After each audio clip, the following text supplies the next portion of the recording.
How's it going, everyone? Thank you so much for joining me. Hopefully you guys are all doing well out there.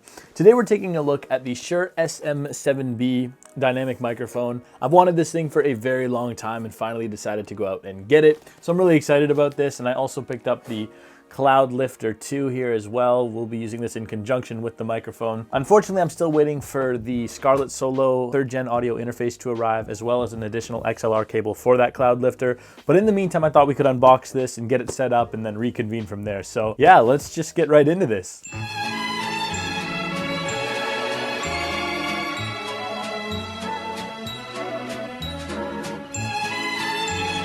All right, so I just slid it out of this big box right here. So we'll put this to the side. And there was some tape here. I just cut that quickly in order to make this a little more efficient.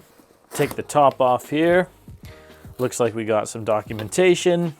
This looks to be some sort of Shure sticker.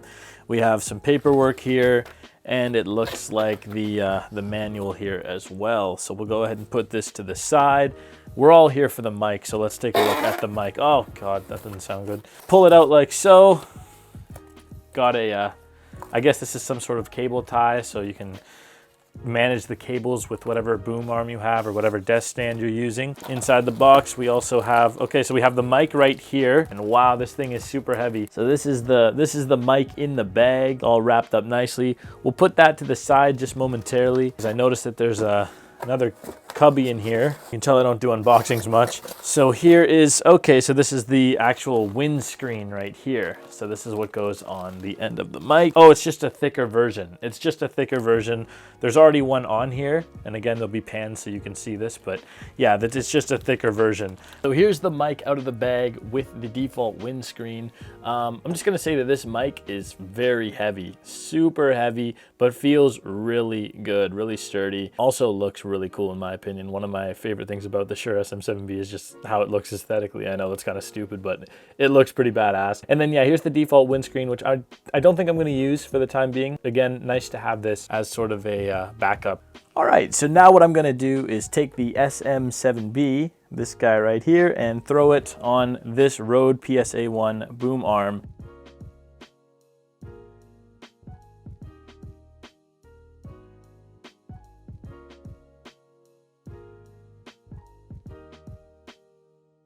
All right, so as you guys can see, I have the mic now attached to the Rode PSA-1.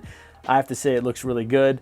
I won't really have a way to test this out, at least not effectively, since my audio interface isn't that great, and I'm still waiting for the Scarlett Solo 3rd gen to get in. But after those items come in, we're gonna go ahead and test it and see how it actually sounds after it's all said and done. So thank you so much for watching, and I will see you guys in a bit. Exciting news, ladies and gentlemen. The Scarlett Solo audio interface came in. This is the 3rd generation, and I took the liberty of getting it all set up for you guys because I figured you don't wanna watch that. You just wanna hear the actual Shure SM7B mic, and I concur. So let's go ahead and start the mic test.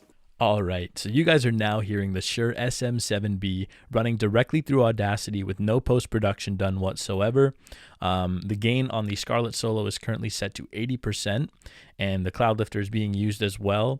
And I'm really happy with a few things. The first thing I'm really happy with is the fact that my voice is super clear. I feel like it's a lot more clear than it was on the AT2020. It's also a lot more nuanced. You just hear subtleties a lot more with this microphone. Another thing I'm really happy with is the fact that I can crank the gain, thanks to the Cloudlifter, have very little static noise and white noise in the background come through. So for instance, if I go quiet, you really don't hear that much background noise. You really don't hear that much static. And that was something I was really, really worried about. I had read horror stories online of people going, oh man, I just got the SM7B, but you know, there's so much background noise. There's like a hiss or a buzz. None of that is present right now. So I was really worried about that. So I'm really happy. And yeah, I just think that it sounds really, really good. And I know that it's quite an expensive upgrade, but I figure with, you know, the amount of tutorials I do and just the fact that I'm trying to grow my channel and just have fun with this, I might as well have the most fun I can and get the sickest mic that I can, right? So that's sort of my philosophy. That's why I did this upgrade, and I'm really happy so far. I think this was a really good purchase. I do recommend getting the Cloudlifter if you're going to go the SM7 SM7B route so you can get that clean gain. Otherwise, it just won't sound as good in my opinion. So yeah, that's going to do it for this mic test. Thanks. Thank you guys so much for watching. It really means a lot. If you enjoyed this video, leave a like. If you didn't, leave a dislike, and let me know how I can improve in the comments below. Let me know what kind of videos you want to see in the future. And also, I'm doing a $25 gift card giveaway on a monthly basis. All you have to do is follow me on Twitter and let me know in the comments that you followed me on Twitter, as well as leave your Twitter username so I know who you are and I can pick a winner. Last time I did this, nobody entered, so nobody won. I guess my channel is so bad and so unknown. No, it's just bad. It's just so bad that I can't even give away free money. So if you guys want to win, just follow me on Twitter and you have a pretty good chance.